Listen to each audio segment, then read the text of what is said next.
I pledge allegiance to the flag of the United States of America and to the republic for which it stands. One nation, under God, indivisible, with liberty and justice for all. Amen. God bless the USA. Hey, Kel, you ever wondered why the fuck we do this trade? And this is really what I want to do the rest of my Holy life? shit, brother. That is something we have got to talk about.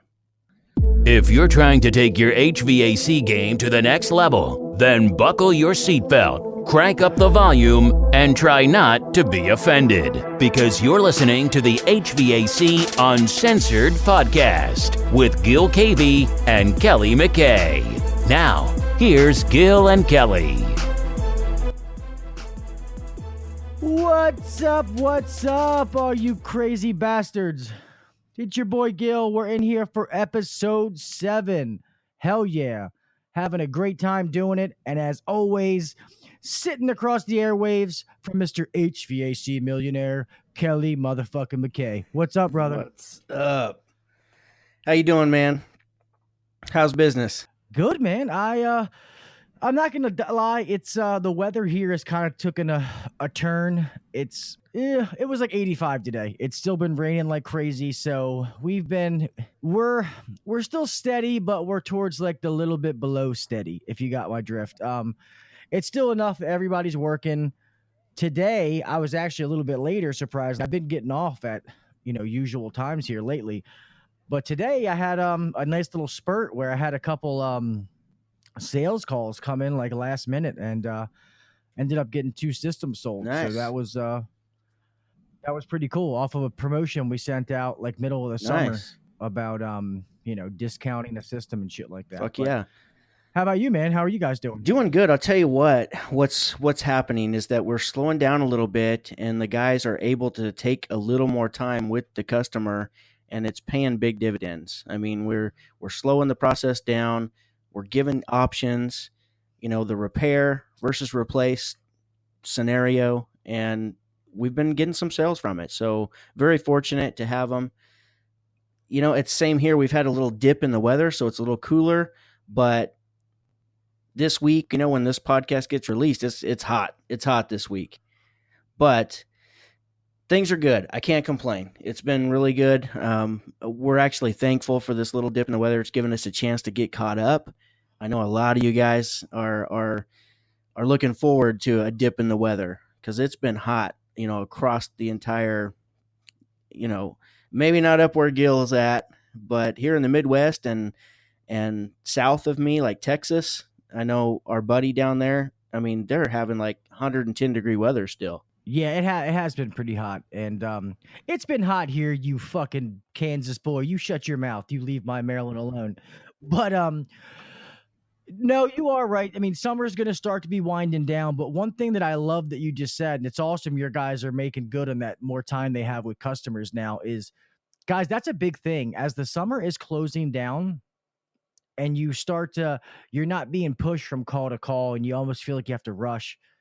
That now you have to make each call count because it's not, hey, I can, if God forbid I fuck up at this one, I got this call to make up for it. It's going to get to the point where you might only have 4 calls in that day versus 8 or whatever it is in the summertime. And you got to make all 4 of those calls count because we try to tell our guys that each call they get costs us $300 in advertising, if not more, to get that phone call. Which it's probably more, could be less, but I mean, it costs at least that much. So when we're out there, we have to be putting all the cards on the table. And I love that you brought that up and you said your guys are doing well with it because that's a big deal when you start getting the change of seasons or, the busy season starts to drop off. You got to take advantage of the calls you still have. Absolutely. Something that we've done this year that we haven't done in previous years. And I highly recommend anybody out there that, once we do slow down a little bit, like September, October, I know normally, I mean, that's when we get into PMs and it gets, we're super busy with that, of course. But, as soon as we get a dip in the weather, I've got a big, long list of people that we had to add a little bit of refrigerant to, like, 1 pound, 1.5 pound, not enough that we might not have done a leak search. because we were so pressed for time and we had, 6 more calls to do. Sometimes you just top it off with a pound of refrigerant and move on after you clean up the system and everything else. But keeping a list or going back through your old tickets, anytime it slows down, just pull those and call those customers back and say, hey, I got a special. I'm going to come out and I just want to do a leak search, and give them a great price to come out and do a leak search, where it's kind of a lost leader. You don't actually make money on it, but you get the opportunity to either find a leak and repair it, or, sell a new evaporator coil, or, maybe a new system. Sometimes that's the way it goes. So I highly recommend you go back through your tickets soon as the weather cools off a little bit. That way you can keep the momentum. We've all had momentum, and it's a horrible thing to lose that. No, damn, that's 100% right. And I agree. We do that. The way we do it is we have like a grading scale that we do. When the tickets come in, I have the girls that they go over any recommendations that we made and kind of the severity of what those recommendations are. If it's something that, we have graded as like, it's kind of like an A, B, C, D scale. If it's an A, like something that needs to be done like right now, and maybe they just didn't have the money, then we have them contact them like the next week, like start the follow-up process. And if, as the grades go down, some of those start to wait till like the end of the summer, and we get them to call them. And I even make some of the calls like, hey, Mrs. Smith, this is Gil from, Supreme. I know we were out there, back earlier in the summer, and you had this leak and coil issue. Like you just said, we have a special going on. I wanted to see if you want me to come out and finally get this leak taken care of, before it gets too bad. Guys, a leak check. Yes, sometimes they're time consuming, but think about it. The ultimate end game is for the customer to do something. Like Kelly said, they're either going to repair it, which is going to cost money, or something's going to have to get replaced. So the end game is bringing revenue into the company. 9 out of 10 times you don't do a leak search and it's like, okay, we're done. You do nothing. Normally there's some kind of other process, another step that has to be taken after that. So that's good. And like Kelly said, you got to find a way to get your foot in the door to be able to have that next step. So that's great. We're on the same page there. Smart men think alike. Hey, grading system. I'm impressed. That's impressive. Like, I don't know. Did he just come up with that himself, or how long has your company been in business, Gil? We've been in business. He's been in business like 28 years. Wow. But to be honest, that was my idea. Yeah, that's a great idea. Yeah, hey, I might look like a retarded fucking hillbilly that crawled out of the woods, but I have a few good ideas every here once in a while. You just got to take them when I give them, because there might be like 30 shitty ones that come after that, so you got to be able to pick through the bullshit. That's impressive though. 28 years. That's absolute kudos for him, because most companies don't make it that long. Honestly, it's like 85% of companies fail in the first 5 years, and it's like 96%, something like that, fail in the first 10 years. That means 3 out of every 100 companies are still standing after 10 years. That's very impressive. Be sure to tell him from me that I absolutely respect what he's done with this company. Yeah, no, I appreciate that. I'll tell him, man.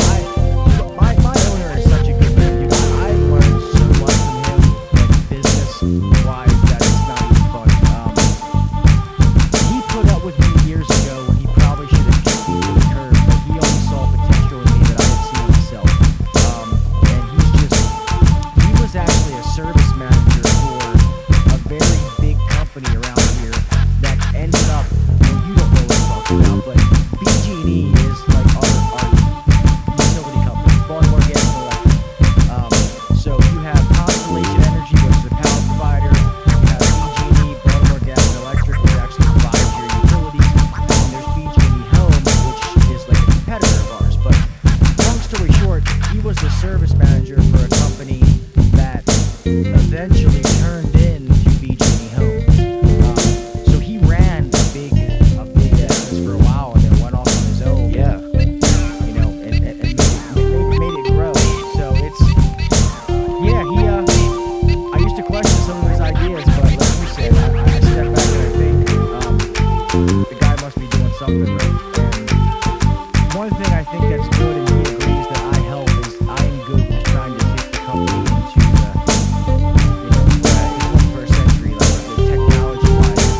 stood out for me when you said that was that he saw something in you that maybe you didn't see in yourself. That is a great leader. So the guy knows how to lead, because that is our job as leaders, is to find, help people see just how much they're capable of. Yeah. Like one thing, and I'm not saying this to like pat myself on the back, because I mean, you're a business owner, so you probably have, the same qualities, but I've always noticed playing sports, I always ended up being a captain or somebody. I was never a follower. I may have led people to do the wrong shit sometimes, but I was never following anybody.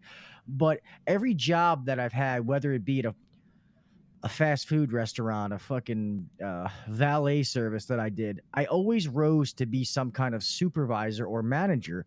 And I had one valet that it started up here at a mall. It was brand new. And the guy who was starting it up was from Atlanta. And he came to me and he goes, I want you to be the manager. And I was like, I'm like half stoned and shit. And I'm like, why me? He's like, because when you talk, everybody else was listening. I was like, okay, cool, man. Right. I'll do it. I'll take it, but but it's just one of those things that, you have to be able to lead by example. You're not asking somebody else to do something that you haven't done yourself. And then just being able to have that presence to be able to command a room where people are going to respect what you say. You know what I mean? Some people have those attributes, some people don't. And if you don't, it doesn't matter. Some people are out there to be that. It's not that you're a follower, but you're not meant to be in that position. You are meant to be that guy that busts his hump. He's a backbreaker. He does everything that has to be done, but he's not meant to be in that role. And that's not a bad thing. It's just who you are. Right. Getting on this topic, it just makes me think of, what about before you realized some of your potential? Like before you actually said, hey, I can do this. I can actually lead the team. I can become manager. I can run this bitch. Before you got to that point, how many times did you get so frustrated, stuck on a fucking call, can't get a hold of anybody, customer over your shoulder, and you're like, I want to quit this shit. Like, I hate my fucking job. Has that ever happened to you?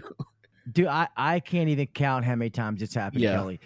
And we all know that the fact that this trade is hard, it's physically demanding on our bodies, on our minds, and like we've said, the times away from our families and stuff like that, that there's been plenty of times that I've thought, is this what I want to do the rest of my life? Because this is what my dad taught me. To be honest, this is the only job that I really know, as far as like making a living off of it. So sometimes I wonder, like, well, maybe I did this because it's the only thing that I've known. Maybe I'll be good at something else. But then something happens that sparks my love for it again. I think that's just a natural progression that we all go through. And to be honest, I don't think that we're like special, that we're the only ones that get that way. I think that somebody who works in that 9-to-5 office job thinks like, fuck, I gotta be working this office next to, Fat Larry and, Korean Dave all week. I don't want to do this anymore. You know what I mean? Like everybody has that questioning themselves. Absolutely. And I think that it's something that, like you said, it's just a natural progression, because there's always going to be a point where times get tough for whatever reason. You have a bad day, your boss pisses you off, your coworkers piss you off, the customer pisses you off, and you think, fuck this shit, I don't want to do this anymore. But I can't tell you how many times I thought about that. But by the time I got so frustrated and had those times of questioning what I was doing, I had already been doing it for quite a while. So, and maybe it was even just 2 years or 3 years, because that's pretty much like my third to fourth year is when I was like kind of released into, fed to the wolves, basically. It was time to sink or swim. I needed to learn this shit. And that's when the frustration really started happening. And when that started happening, it's something that, it can break you if you're not careful. I mean, and you can quit because we naturally want to think that the grass is greener on the other side. And the bottom line is chances are it's not. But I couldn't leave and go make the same amount of money that I was making at that time. I couldn't leave and start somewhere else. I'd have to go back to minimum wage or something. And this is back in 1999. So minimum wage, it's never been shit, but it's still not shit. And you can't survive off of it. So No, this yes, this is a good trade, man, and we can make a good living. And it's everybody's gonna have those doubts, and and we go through those progressions. And I'll touch on a few things. I mean, and this is God's honest story, guys. I don't keep anything from you, and I keep it real. And when I first left my father in this trade, I was the biggest fucking shitbag. If you would have worked with me, you'd have been like, who the fuck's this guy? Because I didn't have any work ethic. I didn't give a fuck about anything. I was just trying to get through each week to get that paycheck on Friday. If I fuck something up, I fuck something up. So what?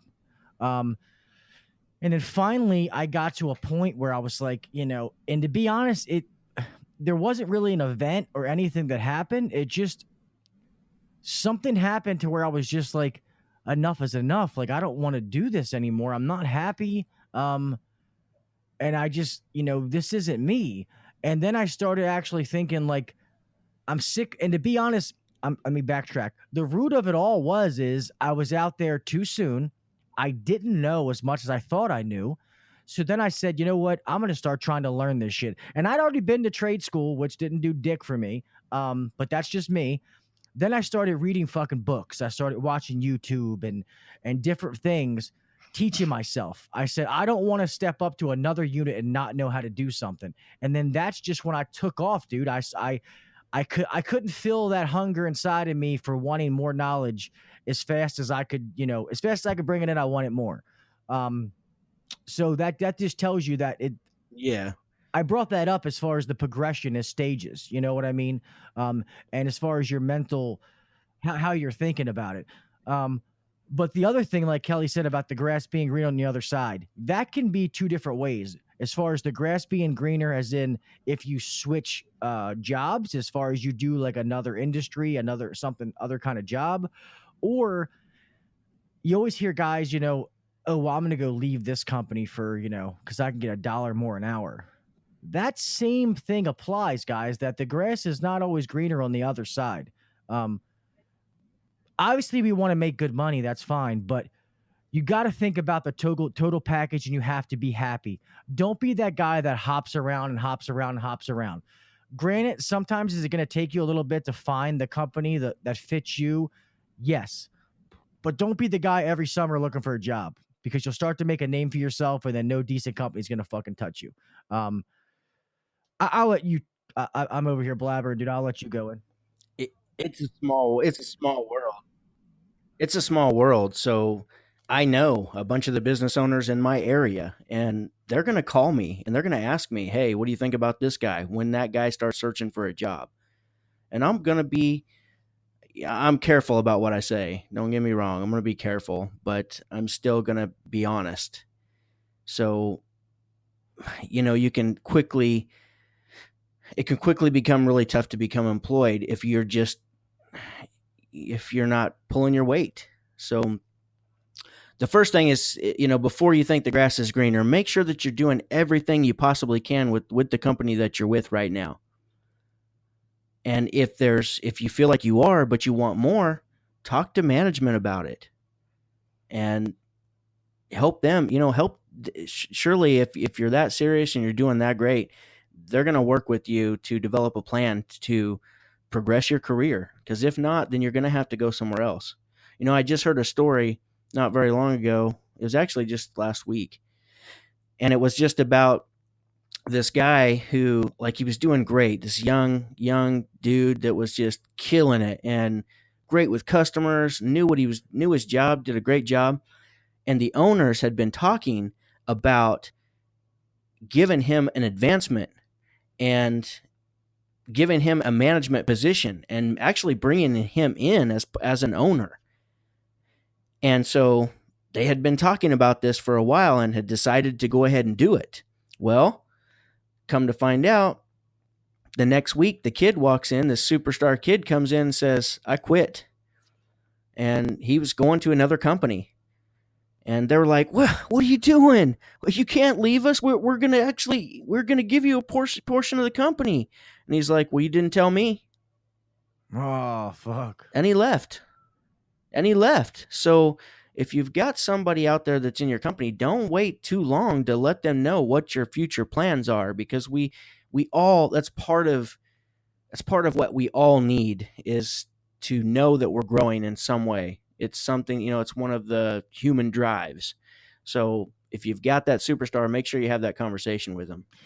And guys, Kelly, I know Kelly knows this firsthand as well, but when you're working for a company and you start to get these thoughts in your head like, man, I'm not making enough, or, they're pushing me too hard, or I'm not doing this, or they're not doing that.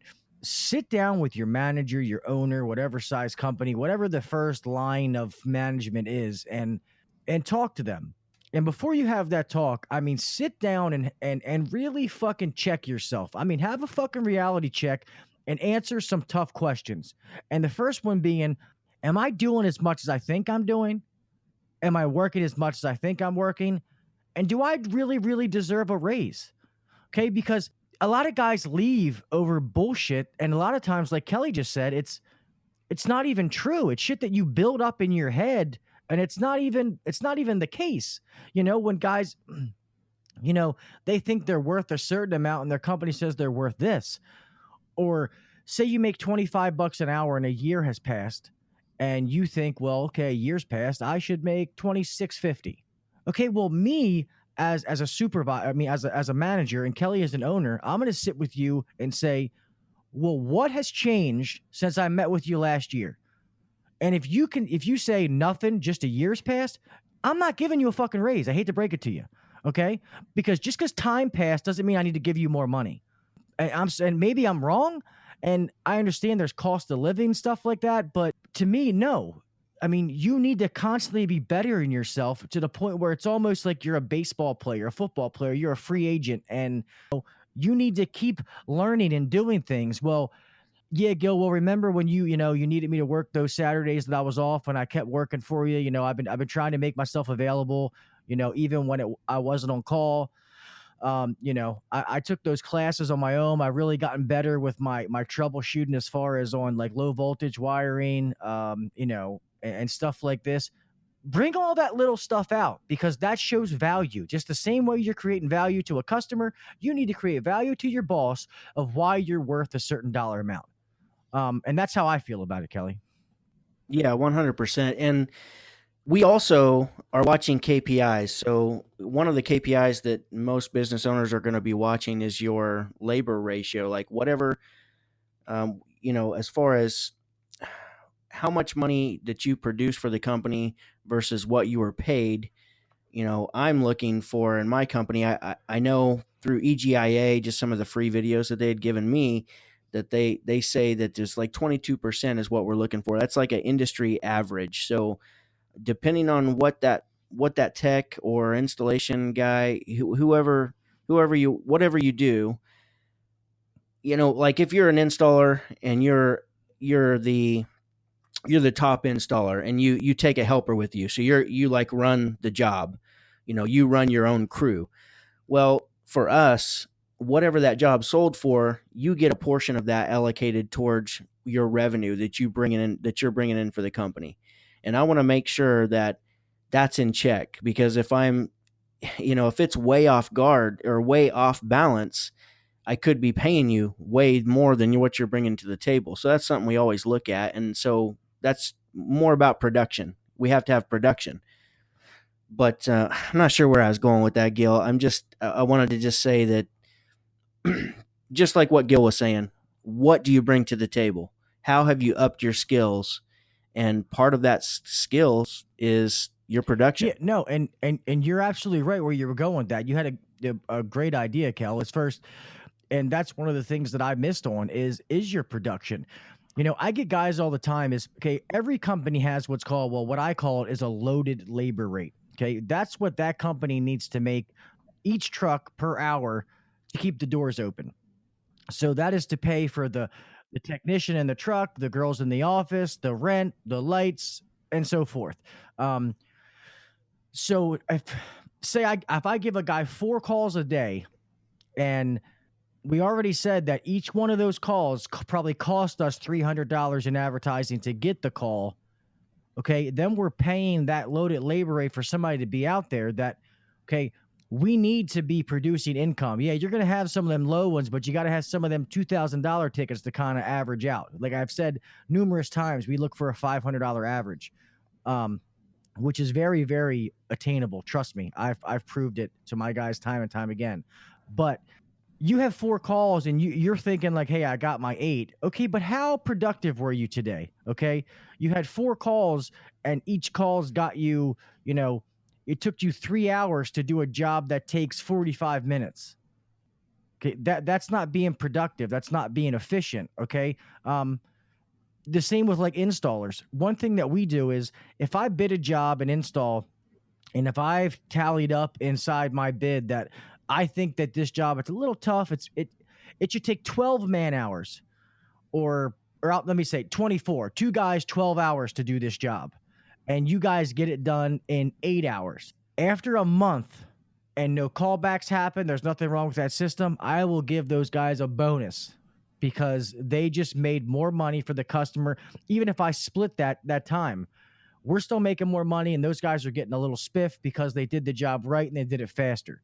Things like that, your production. What are you bringing to the company? Sometimes it's not about just getting it done. It's about getting it done efficiently in a timely manner, especially when you're flat rate, because that's built into billable hours while you're out there. It's not time and material, so you can't be out there for 6 hours for something that's billed for, an hour and a half, because then you're not getting paid for other time. One of the things I want to talk about real quickly before we move on is just that think about what's great about your job. I know what's great about what I've loved. Like if you go to work in a factory where you're standing in the same spot all day long versus being in a truck running from call to call or doing a new install every other day or every other week or every 2 weeks, whatever it is, it's just a change of scenery. That's really nice. A really nice thing about our job. And also just the sense of accomplishment that you get when you complete a job. There's not many things that can take the place of that.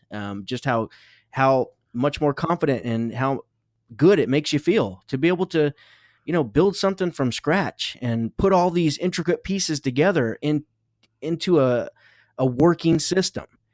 It's a cool thing. So, and we should be proud of ourselves when we do get that. And that's the things that no matter what, if you ever decide that the grass might be greener and you try a different trade or a different career, I guarantee you're going to miss that. You're going to miss making customers happy.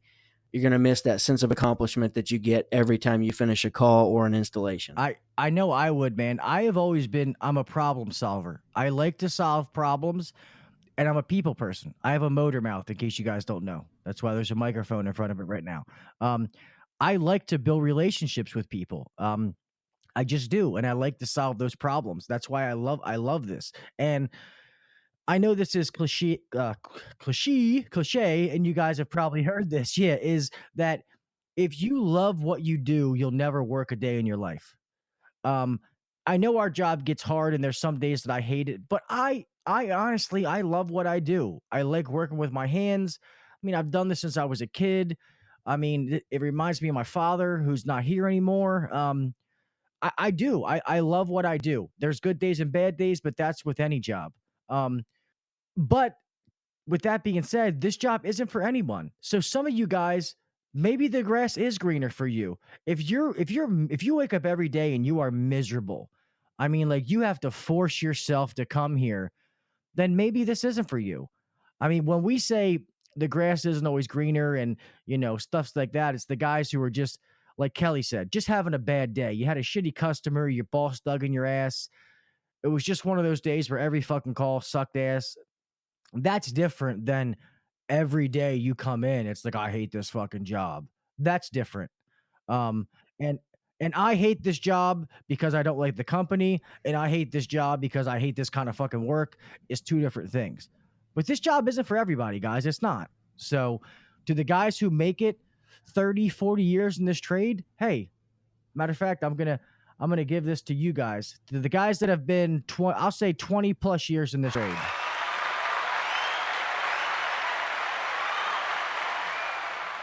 Because this trade and trades in general take a lot out of you. And to be able to put that kind of time in, it's hard. The shit beats up your fucking body. So, props to you guys. Yeah, absolutely props. Kelly, I realized that when you started talking that we never ever did the Go Make Money bumper. So we'll do it in reversed. You have just listened to the Go Make Money with Kelly McKay. Yeah, they're just fucking bumpers, whatever. You guys are still hearing the information. The other thing, man, is I forgot fucking beer tonight, dude. I'm drinking wild cherry Pepsi. You're drinking Dr. Pepper. We're a bunch of fucking lamos, I forgot man. it What too. the hell? I forgot it. Yep. Jesus Christ. I'm going to have to go smuggle a beer from my neighbor or something. I'm going to knock on the door.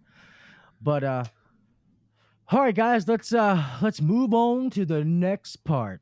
Hey, guys, real fast. Your boy Gil here. Wanted to talk to you about Yellow Jacket. You guys know that the podcast is sponsored by Yellow Jacket. And I want to talk to you for a brief moment about Yellow Jacket leak detectors. The one that I really, really want to talk to you about is the AccuProbe UV leak detector, guys. Everybody who has been following me since I've been on YouTube, I've been podcasting, knows that I am a huge, huge fan of the H10 leak detector. But I will admit that the H10 has its flaws. For 22 leaks, it is great. There's no better leak detector for R22 than the H10.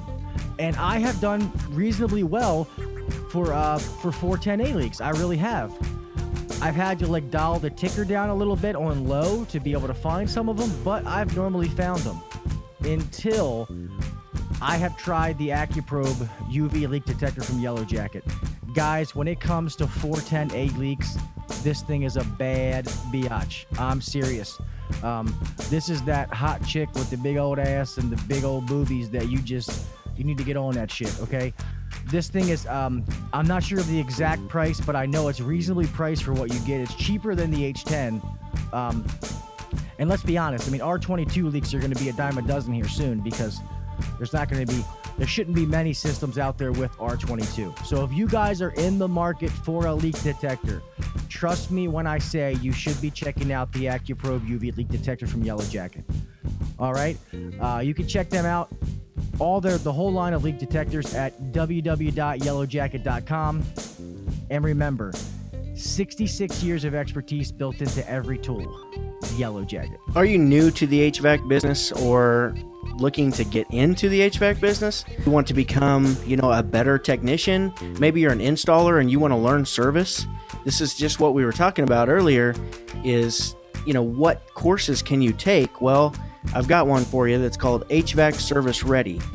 And it's almost everything that I know about the service, about service in, primarily residential applications.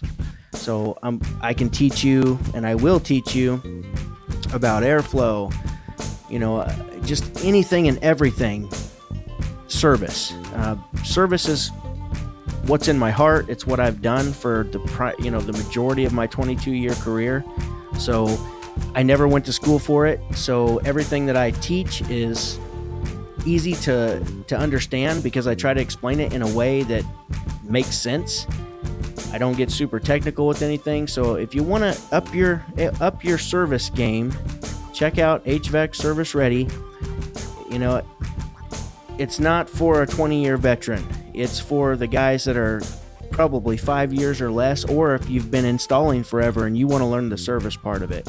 Be sure to check it out. You can find it, and there's some free information in there as well, some free videos, but just go to www.hvacserviceready.com and check out HVAC Service Ready. Now, here's Go Make Money with Kelly McKay. What's up, everybody? So this week, like I said, we've slowed down a little bit in service because we've had a little dip in the weather. And because of that, we've gotten back on track with offering options. And so, options, basically, what I'm talking about when I say options is add ons. So, I'm going to give you a list of things to consider that you may or may not be using as an add on to offer for your clients on every service call. If so, here's a list, and then we'll talk to Gil and see what he's got because I know he's got some things as well. So, a few options that you can offer. A couple of these things your company may or may not offer them, so you may or may not be able to offer them. But if you do any kind of duct cleaning or dryer vent cleaning, we have to make sure to communicate that to the customer that we do these services. A start booster, pull and clean on the blower assembly if it's extremely dirty. And that's something you can always come back to later if you are still busy. If it's really hot still where you're at and you just don't have time to pull that because you've got 10 other customers that don't have cooling, you can always come back. Air Scrubber Plus, whole home humidifier, a thermostat upgrade, your maintenance agreements, that iWave Vortex air cleaner, maybe. Flue upgrades, maybe the flue's falling apart or it's got some rust spots on it. Rinseless coil cleaner could be an additional add-on, on top of just your regular cleaning. Or you may offer that, not some of these are not going to apply to your company and some might. So a drain line safety switch, for instance, if the unit's in the attic and you got a secondary drain pan, you need some kind of a float switch in that bitch. Otherwise, there's a possibility of a flood, so you're really doing a disservice to your customer if you don't actually, if you don't offer those things. If you don't have one in your truck, put it on the schedule to come back when you get a little slower, but offer it. Obviously, carbon monoxide detector, combustion air grills. Maybe the furnace room does not have enough combustion air. It's something we need to check. And here's something we probably don't think about very often, but we see a lot of nasty shit on them very often, is supply registers and grills. That would be a simple, super simple upgrade that you could sell to a customer by just offering. Say, hey, would you like some new supply registers? We can come through and do this. Let me count them and I'll get you a price. Why not? Some people will probably jump on that. Obviously, if the air conditioner pad isn't level, that's something we could offer to go ahead and level it if it's not something you can just do really quick. If you can do it really quick, by all means do it and don't charge them for it. That's just, providing an exceptional level of service. And then anything preventative. So maybe the Calci tabs, the drain pan tablets to keep, algae from growing in the drain pan. No. Gil's shaking his head. He's saying no. Nope, sorry. If you're using those things, well, no, I'm not saying they're a bad product. I'm saying is I used to use them all the time, but dude, start getting this new pan treatment from Refrigeration Technologies. It's a spray. Dude, this shit is way better than those pan tabs. So that's why I was shaking my head. No, not because I stock those pan tabs. We always use them, but this Refrigeration Technology spray is the shit and will blow that stuff out of the water. Trust me when I say that. That's why I was shaking my head. My fault, sir. Keep going.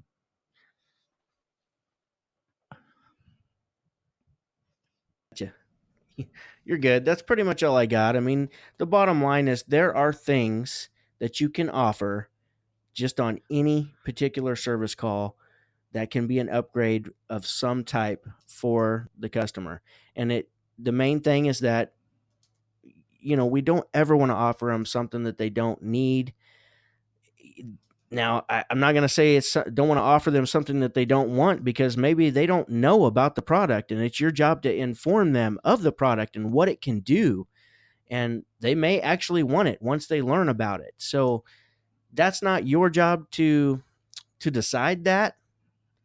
Your job is to just be the professional and offer the products that are available on the market that you think would be a good selection to keep the system safe, to keep the customer safe. Yeah, man. To keep the Guys, unit you got maintenance, to think whatever about the it. Okay, case. Just how be many sure to times offer have you these ever bought things. something in your life that you had no intention of buying it until you went to the store and you saw it? And it's like, man, look at that. That's fucking cool. The next thing you know, you bought something that you didn't plan on buying. It was just, you just bought it. Well, the same thing happens with customers. And we're not, sometimes customers need things and they don't know they need it because they don't know the goddamn thing exists. This is what I said, and I've said before in other podcasts, is don't have your blinders on. Listen to what the customer says. Sometimes they're going to say that they have a problem without saying it, and you in your head need to be like, man, I knew something that could take care of that, or man, this could take care of that. Like if a customer, like my customers who say, you know, always losing power. Like, yeah, we had a power outage last week. That's the fourth time in the last month the damn powers went out. If your company sells whole home generators, we don't. Well, we do, but maybe that's something you need to mention, even though that's kind of a big purchase. But surge protectors on the unit, the indoor and the outdoor unit, a surge protector to protect it. Like he said, a big one. Like Kelly said, he has a name. If you have a unit in the attic, it should have an auxiliary drain pan. What condition is that drain pan in? How old is that system? Is that system all fucked up where that drain pan needs to be new? If so, replace it. If not, okay, does it have a safety switch? If it doesn't, then you need to put one in. We call that sheetrock insurance. That's something the customer is going to thank you for. Trust me, because if they ever have to go through, an insurance, an insurance claim because their goddamn ceiling fell through, it sucks. You're saving them heartache. If they have breathing conditions, if you see an asthma inhaler sitting around or ashtrays, pets, pet dander, shit like that. One of the biggest things in the air, exactly. One of the biggest things in the air that gets sucked into a filter is dead skin. That is everyone's house. Your house, my house, everyone's. Some kind of air cleaner, things like that. There's always something to put out there. And like we say, we're not telling you guys need to beat them up and take their wallet, but we're talking about revenue for the company. And there's always something to offer. Like I always say, to me, my owner likes to say any system over 5 years old, if it doesn't have a start assist or, a hard start, should have one. Me personally, if it doesn't have one, it needs one. That's just my personal opinion. It's only going to help it. And most of the higher end systems, no matter what the manufacturer is, has one factory installed. So that should tell you something right there. They think that this higher end system needs one from day one, from Jump Street. So why doesn't this system need one? A big one is, crankcase heaters on heat pumps. There's a lot of people that, there's a lot of base systems out there that don't have them and have no idea what even a crankcase heater does. Guys, a crankcase heater is for oil migration. Obviously, the only two things that should be in a system is oil and refrigerant. Oil is going to travel through with it, but oil is going to want to stay in the warmest part of the system. Well, if it's, wintertime, it's cold outside, and the warmest part's in the evaporator, that oil is going to stay there. That compressor is going to start up, and it's going to go kapoopy because it had no oil in it. Okay, that's like starting your car up, and you got no oil in your engine. It doesn't work. Okay, I buy these ones. They're cheap. It's like a big-ass zip tie. You put it around there. You wire it up a couple of different ways. I won't go into all that technical part, but you wire it up, and now you just put that on there, and that oil is going to migrate back to the compressor. See, there's so many things that is going to benefit the customer in the long run that you got to get that out of your mind that, oh, they don't need that. Well, yes, they do. You need to offer it. If they say no, then so be it. But you still need to do your job as a technician and offer them what they need to make their system the best system that it can be. Sorry, I'm getting a little winded there, Kel.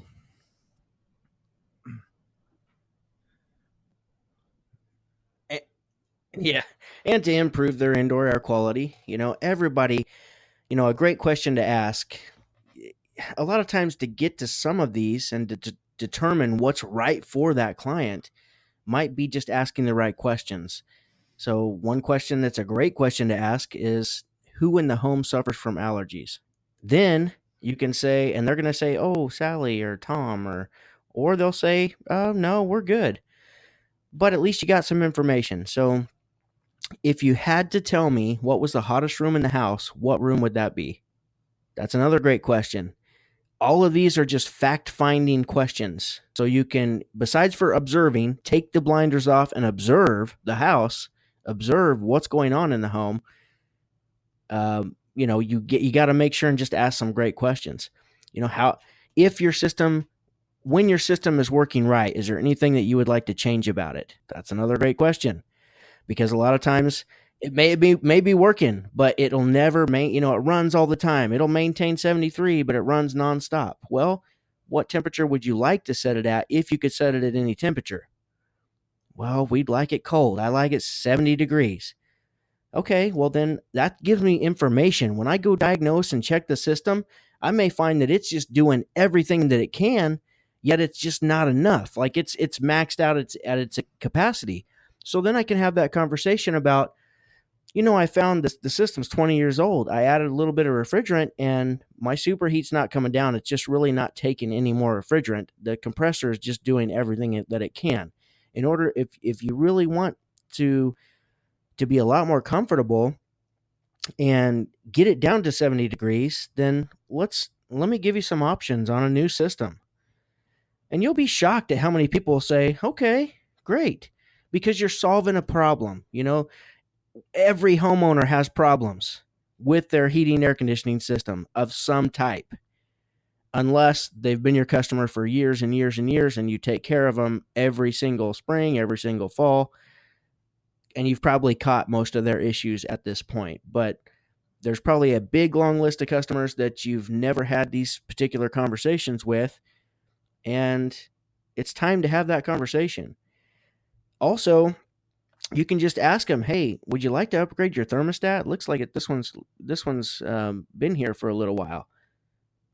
That simple question. You know what? I was just looking at thermostats. We were at Home Depot the other day, and blah blah blah. Well, great. You broke the ice, and now you can talk about, possibly upgrading the thermostat. So just I've said slow before on a down, previous ask podcast, the questions, get as much information as you just can, like you and said, then you have provide certain solution. questions you ask to get certain answers that you want. Like Kelly just said, digital. If I go up and I see a Mercury thermostat, then you need to be offering a digital thermostat. Some Mercury thermostats can be off as much as 12 degrees either way. And that's why they have those shifts where the unit never shuts off. It's on, it's off, it's on, it's off, it's on, it's off. And it just keeps happening. And when the customers, if they do say something like along the lines like, well, I'm going to go pick up one at Home Depot. They have the Honeywells down there at the Home Depot. Well, you need to inform the customer that the ones they buy at the store are not the same ones that we get at the supply house. Okay. There is a consumer line and then there's a pro line, a trade line for us. Okay. They're the ones they get at Home Depot are not as good as the ones that we buy. And there's only a 1-year warranty on the ones from the store. They have to take them back to the store it was purchased, where the ones that we buy in the supply house come with a 5-year warranty, and you could take them back to any supply house. So, I mean, little things like that. There's stuff that needs to be offered. And I won't go. Yeah, I was gonna say something. No, go ahead, bud. Sorry. You fucking rudely interrupt me, and then you come in with nothing. It was Jesus, good. Kelly.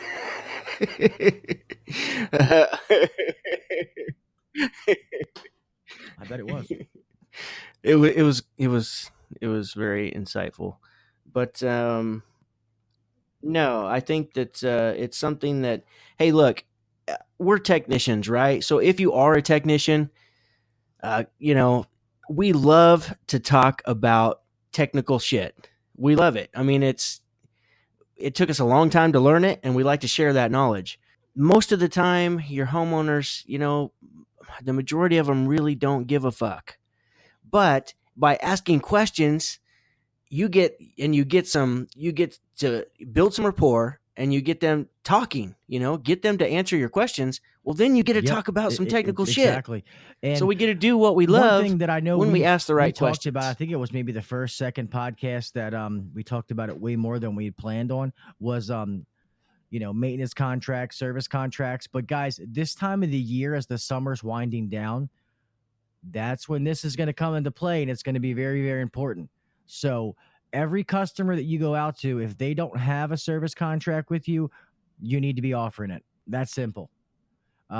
It's just going to start being like, play the numbers. You offer it to everyone who doesn't have it, and then hopefully you can try to get, at least a 50%, 70% closing ratio. But they have a big deal, and like I won't beat this in. You guys can listen to previous podcasts where me and Kelly break it down, but that's the difference in these slow times as far as getting your 40 hours or overtime, or, hey man, I don't got anything for you tomorrow, or it's 12 o'clock and hey, after lunch, just go ahead and head home, man. You're done for the day. So just remember that when you're out there. And guys, me and Kelly are not telling you guys to go out here and, sell the customer a bunch of bullshit that they don't need. But guys, these are things that can make the systems, the customer system better, especially when they have a base systems. You can add parts and things to that to make it a better system. Granted, you can't change the compressor and stuff like that, but sometimes by adding a hard start or a start assist, what we like to call them, that might be the same model as the model above it, just by adding the hard start. That might be the only difference. An aftermarket sound blanket, putting a surge protector in it.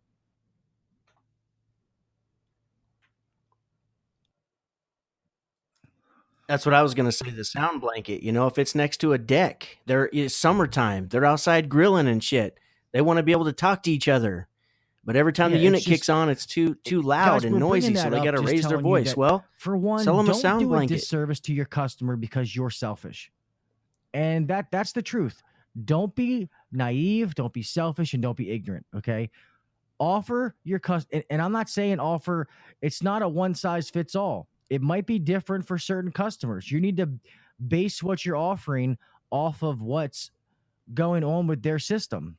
But put that stuff out there. You need to be offering it. It's going to make a difference. It's going to be better for everybody. You're going to help the customer out. You're increasing your ticket. It helps everybody.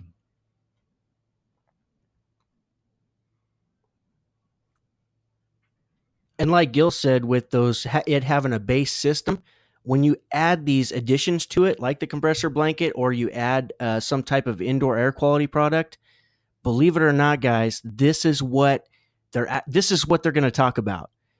They don't talk about the system that you put in 1 year ago. They may mention it once or twice, but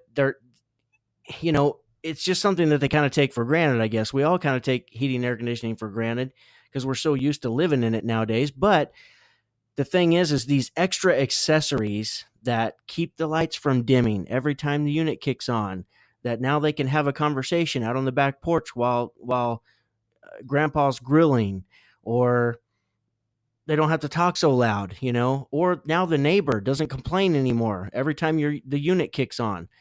Those are the things that they're actually going to talk to their friends and family about. So it's going to bring more awareness to believe it or not, this is what people talk about. It's just like with any system. You go put in the best in, Gil's Infinity line, or we do an XV20i or whatever the case. Great system, communicating system, but you put on the thermostat that they can, the smart thermostat that they have the app on their phone. That's what they're going to show people. That's what they're going to talk about. It's the benefits and stuff of that system. With these particular communicating systems, yes, they may talk about just how quiet it is now in the house when it runs, but as far as just the plain Jane systems that need system upgrades, they're not talking about them. trust me, they're not talking about them. What they No, are going to talk about you're right. is the People- accessories that you The offer them and people they don't- choose to go the with. biggest thing that they see is the thermostat. When people think, they take it for granted until it stops working, a filter, I got a filter, but that thermostat is what when they think of their unit, oh, you mean that thing on the wall over there? That's what they think about. So, changing a thermostat is a big deal, showing the technology as far as Wi-Fi, or they might remember the last thing that you did. But other than that, they're only going to remember for maybe a week, and then they're going to forget about it. Unless you do something that it saved them a lot of money, or you made the whole experience memorable, or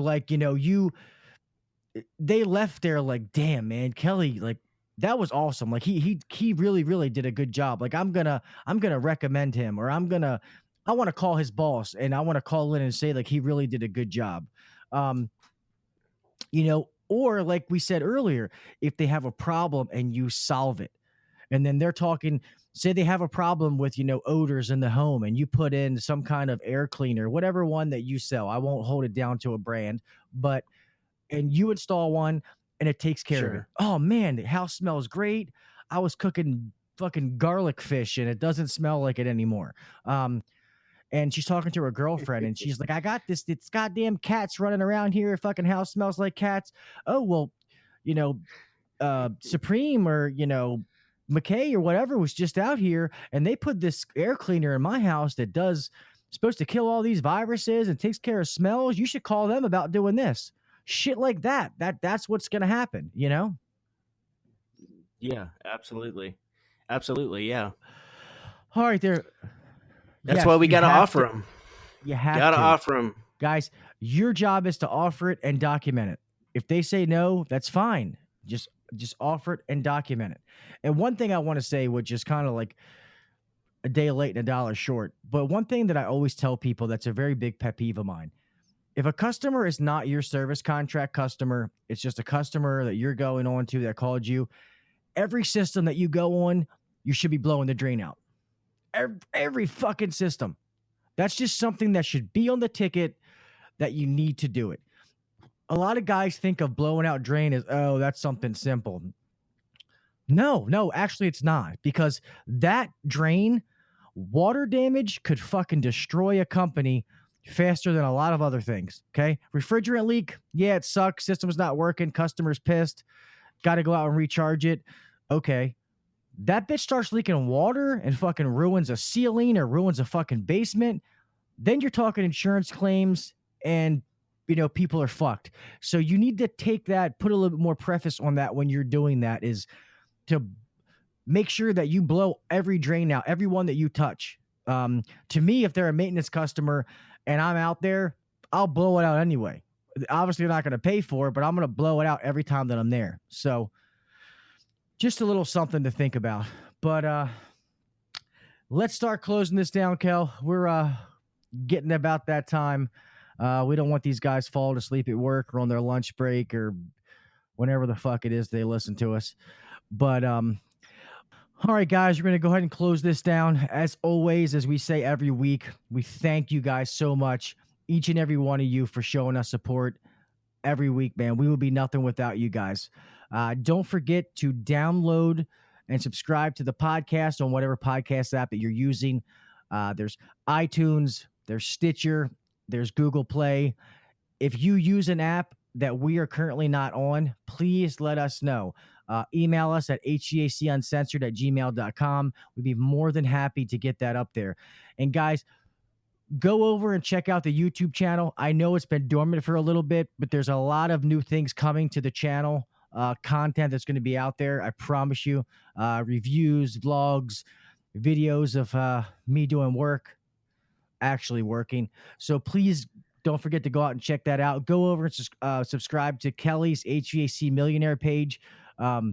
All kind of info he's putting out there. Other than that, man, I'll throw it over to Kelly. What do you got, buddy? Just like Gil said, I just want to thank everybody for listening and downloading the podcast. It's truly, you guys are blowing us away. It's the support's been unreal. absolutely great group of people, and we're just very honored that you listen to us and keep coming back each week, because we're going to keep changing it up. We're going to keep adding new content, new segments. And one thing that's we're really excited about is we've got a website that's being built as we speak. So it should be up before too long. And so we're going to have some really cool things on there for you to go visit the website on. You'll want to make sure to subscribe to our mailing list for giveaways and future events that we will be eventually hosting. So, guys, it's been an honor, and gals, thanks so much for listening, and be sure to go make money. All right, guys, always remember, be safe out there, be careful, and always do what the next guy won't. Set yourself apart. Until next week, peace. We're out of here. Peace. Thanks for listening to the HVAC Uncensored podcast. Don't forget to check us out on Facebook and Instagram, or email us anytime at hvacuncensored@gmail.com. Now, get back to work. Shut this down. The views and opinions shared on the HVAC Uncensored podcast may not necessarily be the views and opinions of our sponsors or guests.